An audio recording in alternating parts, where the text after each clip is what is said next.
1 മുതൽ 12 വരെ ഉള്ള വിദ്യാഭ്യാസം എന്ന് പറയുന്നത് ഏറ്റവും പ്രധാനപ്പെട്ട വിദ്യാഭ്യാസമാണ്.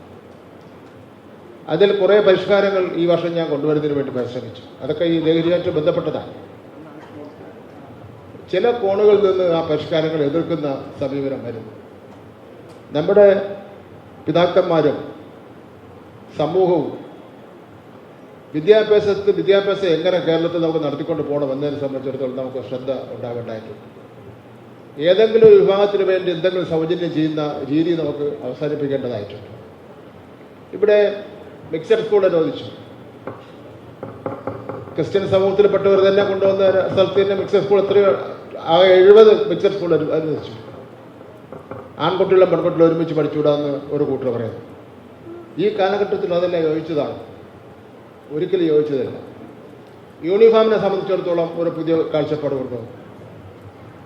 അവസാനം ഞാൻ പറഞ്ഞ യൂണിഫോം നമ്മളിവിടെ തീരുമാനിക്കുന്നില്ല. അവിടുത്തെ PTയും ടീച്ചർമാരും അതേപോലെ തന്നെ അവിടുത്തെ ആൾക്കാരെല്ലാം കൂടെ കൂടിയിരുന്ന് ആലോചിച്ചിട്ട് ഉചിതമായ യൂണിഫോം തീരുമാനിക്കട്ടെ തീരുമാനിച്ചു. യൂണിഫോം ആയാൽ അങ്ങനെയാണ്. കുട്ടികൾക്കൊന്ന് എക്സസൈസ് എടുക്കുന്നതിന് വേണ്ടി ഏതെങ്കിലും ഒരു എക്സസൈസ് വിഭാഗത്തിൽപ്പെട്ട ഒരു കാര്യം ചെയ്യാന്ന് പറഞ്ഞാൽ അതിനെതിർപ്പാണ്.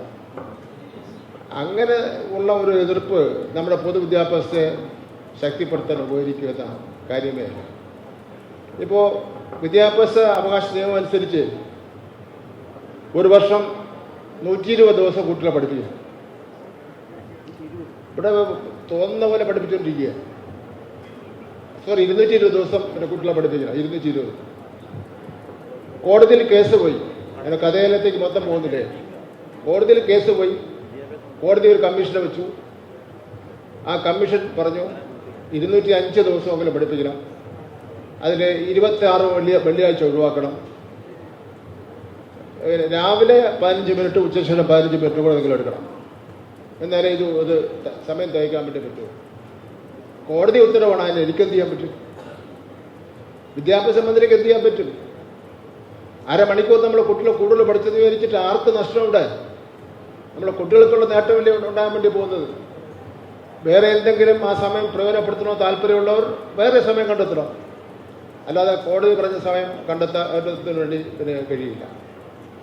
അപ്പം ഞാൻ പറഞ്ഞത് ഇത്തരം കാര്യങ്ങളിൽ കുട്ടികളുടെ വശത്ത് നിന്ന് ചിന്തിക്കുന്നതിന് വേണ്ടി നമ്മൾ തയ്യാറാവേണ്ടതായിട്ടുണ്ട്. വിദ്യാർത്ഥികളുടെ വശത്ത് നിന്ന് ചിന്തിക്കേണ്ട ആവശ്യമുണ്ട്. ഇപ്പം മാനേജ്മെന്റ് സീറ്റ് നിങ്ങളൊക്കെ ഒന്ന് ആലോചിക്കേണ്ടതാണ്. മാനേജ്മെന്റ് സീറ്റ് അനുവദിച്ചിട്ടുണ്ട് ഗവൺമെന്റ്. നമ്മൾ ആ മാനേജ്മെന്റ് സീറ്റ് നിർബന്ധമായും സാമൂഹികപരമായും സാമ്പത്തികപരമായി പിന്നോക്കം നിൽക്കുന്ന നിങ്ങളുടെ സമുദായത്തിൽപ്പെട്ടവർക്ക് തന്നെ കൊടുക്കാൻ വേണ്ടി തീരുമാനിക്കണം. അതാണ് ആ തീരുമാനമാണ് വേണ്ടത് എന്നുള്ള കാര്യം ഞാനിവിടെ സൂചിപ്പിച്ചു. മറിച്ച്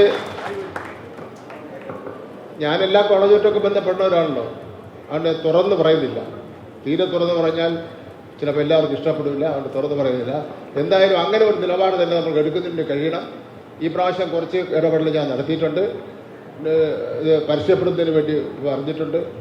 നിങ്ങളൊന്ന് ആലോചിച്ച് നോക്കൂ. വിദ്യാഭ്യാസ ചട്ടങ്ങൾക്കെതിരാണ് കുട്ടികൾക്ക് 1-ാം ക്ലാസ്സിലെ കുട്ടിക്ക് പ്രവേശന പരീക്ഷ, എൻട്രൻസ് പരീക്ഷ നടത്താൻ പാടുണ്ടോ? എന്തുമാത്രം പീഡനമാണ് ആ കുട്ടി സഹിക്കേണ്ടത്. തലേദിവസം അച്ഛനും അമ്മയ്ക്ക് ഉറക്കമുണ്ടാവില്ല. പഠിച്ച് അച്ഛനും അമ്മ ഒരു ഇതിലാകും. 1-ാം ക്ലാസ്സിലെ കുട്ടിക്ക് പ്രവേശന പരീക്ഷ നടത്താൻ പാടില്ല എന്നുള്ള ഉത്തരവ് ഈ വർഷം ഞാൻ കൊടുത്തിട്ടുണ്ട്. അടുത്ത വർഷം മുതൽ 1-ാം ക്ലാസ്സിൽ പ്രവേശന പരീക്ഷ നടത്തുമെങ്കിൽ അംഗീകാരം കൊടുത്ത ഗവൺമെന്റ് തന്നെ അംഗീകാരം പിൻവലിക്കാനുള്ള അവകാശമുണ്ടെന്നുള്ള കാര്യം ഞാൻ അവിടെ സൂചിപ്പിക്കുക. അപ്പം ഞാൻ സൂചിപ്പിച്ചത് ഈ നിലയിലുള്ള പൊതു കാര്യങ്ങൾ നമ്മൾ വലിയ പുരോഗമനമാണ്. ഈ കാര്യങ്ങളൊക്കെ ഉണ്ടെങ്കിൽ തന്നെയും ചില കാര്യങ്ങളിൽ ആവശ്യമില്ലാതെ ജാതിയും മതവും ഒക്കെ ഇടപെടുന്നത് നമുക്ക് അവസാനിപ്പിക്കേണ്ടതായിട്ടുണ്ട്. എല്ലാവർക്കും സ്വതന്ത്രമായി പ്രവർത്തിക്കുന്നതിനുള്ള അവകാശമുണ്ട്. ആ അവകാശത്തെ ആരെങ്കിലും കവർന്നെടുത്താൽ അതിനെ നേരാൻ വഴിക്ക് നയിച്ചുകൊണ്ട് പോകുന്നതിന് വേണ്ടി ഒരു ഗവൺമെന്റ് ഇവിടെ ഉണ്ട്. ഗവൺമെന്റ് ചെയ്യേണ്ട കാര്യങ്ങൾ ഞങ്ങൾ ചെയ്യാമെന്നുള്ള നിലപാട് എടുക്കുന്നത് ഒട്ടും ശരിയല്ല.